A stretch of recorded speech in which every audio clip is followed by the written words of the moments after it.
Elle avait passé 10 ans à nourrir des prédateurs sauvages, une rangée d'élite admirée dans tout le Montana qui pensait tout comprendre aux loups. Mais ce jour de septembre, devant ses collègues horrifiés, son rêve s'est transformé en cauchemar mortel. Ce que vous allez découvrir va vous bouleverser à jamais. Avant de vous révéler ce qui s'est réellement passé dans cette clairière maudite, vous devez connaître trois vérités troublantes. Premièrement, cette rangée était considérée comme la chuchoteuse des loups. Elle les connaissait mieux que quiconque. Deuxièmement, ces loups cachaient une dangerosité que personne ne voulait voir, des signaux d'alarme systématiquement ignorés. Et troisièmement, ce qui va suivre changera votre vision des sanctuaires animaliers pour toujours. Bienvenue sur Héros à poil. Si ces histoires vraies vous fascinent, abonnez-vous et activez les notifications. June Ellis, 34 ans, une femme qui vivait pour la nature sauvage et ses créatures majestueuses. Depuis l'enfance, elle rêvait de protéger les géants des forêts. 10 années d'expérience l'avaient menée au sommet de sa profession, au Bear Valley Wildlife Sanctuary, dans les montagnes reculées du Montana. Mais il y avait une meute en particulier qui faisait battre son cœur. 12 loups gris menés par Brutus, 80 kilos de puissance pure et de instinct sauvage.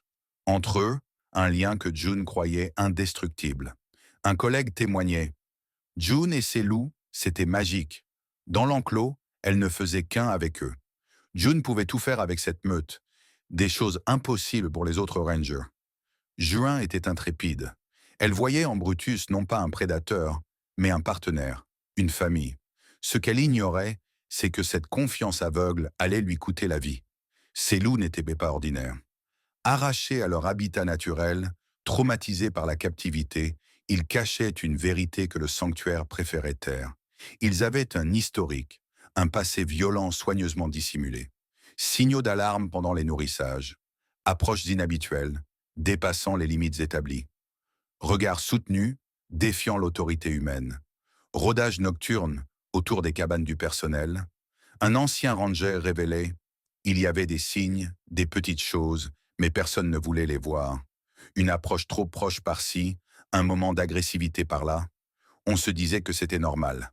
Après tout, ce sont des loups. » Mais June connaissait leurs signaux. Elle comprenait Brutus mieux que quiconque. Pourtant, même elle n'a pas vu venir ce qui allait arriver, car sous la surface tranquille du sanctuaire, quelque chose de sombre mijotait.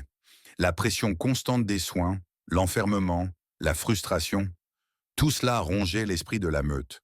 Et ce jour de septembre, cette rage primitive allait exploser. 14 septembre 2024, après-midi étouffant dans les montagnes du Montana. L'air épais, chargé d'une tension électrique. June se prépare pour le rituel quotidien.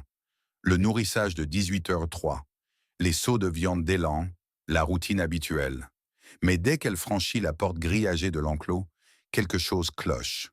Les 12 loups sont déjà là, immovés, silencieux, leurs yeux fixés sur elle avec une intensité inhabituelle.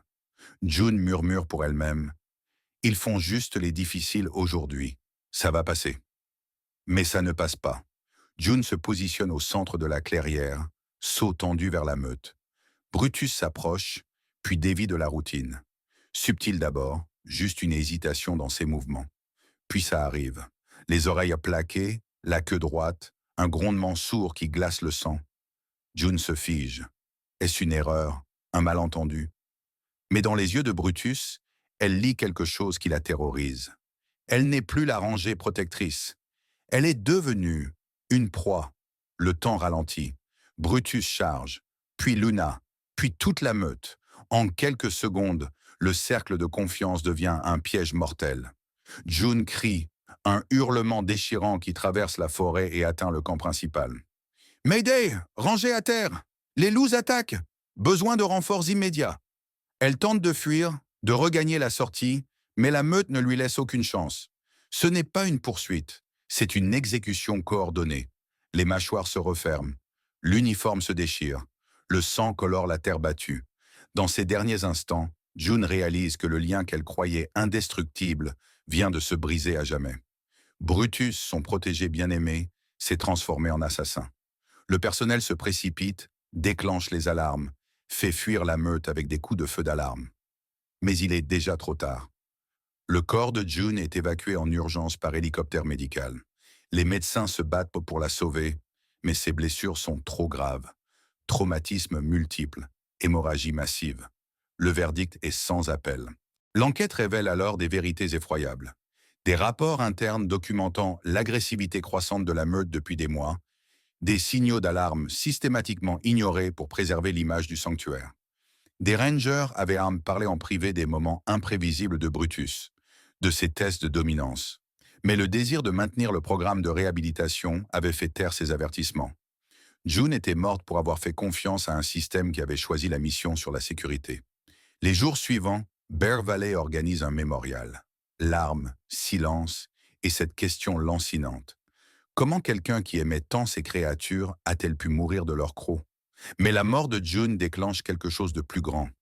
Un mouvement national remettant en question les pratiques des sanctuaires animaliers. Les protocoles de sécurité sont renforcés, les interactions directes bannies. L'histoire de June et Brutus devient le symbole d'une industrie qui avait oublié une vérité fondamentale. La nature sauvage ne peut être apprivoisée, même par l'amour. Aujourd'hui, Brutus et sa meute vivent encore dans cet enclos, isolés derrière des barrières électrifiées. Leur histoire avec June ne sera jamais oubliée, mais les questions demeurent. Combien d'autres vies faudra-t-il sacrifier avant que nous acceptions que certaines frontières ne doivent jamais être franchies? June rêvait de connexion avec ces créatures magnifiques. Son rêve s'est achevé dans l'endroit même qu'elle considérait comme un refuge. Cette tragédie nous oblige à nous interroger. Avons-nous le droit de jouer avec les instincts primitifs de ces prédateurs pour notre satisfaction personnelle? Si l'histoire de June vous a touché, si sa mort vous révolte, agissez. Partagez cette vidéo pour sensibiliser. Soutenez les organisations qui prônent des protocoles de sécurité stricts. Éduquez votre entourage sur les dangers de l'habituation des animaux sauvages. Le changement commence par la prise de conscience, et la prise de conscience mène à l'action. Dites-nous en commentaire, pensez-vous que nous en demandons trop à nos rangers et soigneurs animaliers? Et si vous voulez découvrir d'autres histoires vraies qui ont marqué le monde de la conservation, abonnez-vous à notre chaîne. Ensemble, nous pouvons honorer la mémoire de June Ellis en apprenant de sa tragédie.